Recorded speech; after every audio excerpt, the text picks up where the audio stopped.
The overall goal of this methodology is to create a cost-effective approach of integrating studies of brain stimulation and human movement.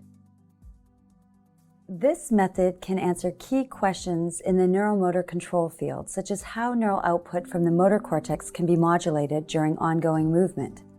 The main advantage of this technique is that the delivery of brain stimulation is computer automated and is determined by the specific parameter of interest to the researcher, such as the joint angle or magnitude of muscle activity.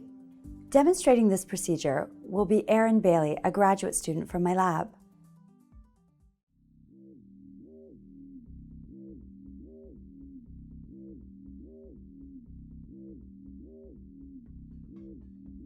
See the manuscript accompanying this video for hardware and software setup instructions for this experimental protocol.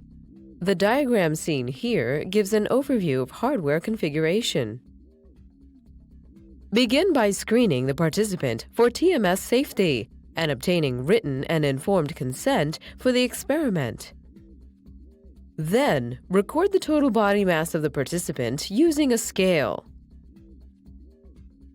Also, use measuring tape to determine the length of the participant's hand, forearm, and upper arm, as these segments can later be used for kinematic and kinetic analysis.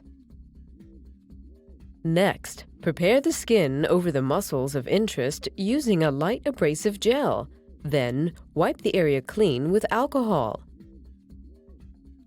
Use an impedance meter to ensure that the skin electrode impedance is below 10 kiloohm to enhance EMG signal acquisition. Now, place 2 electrodes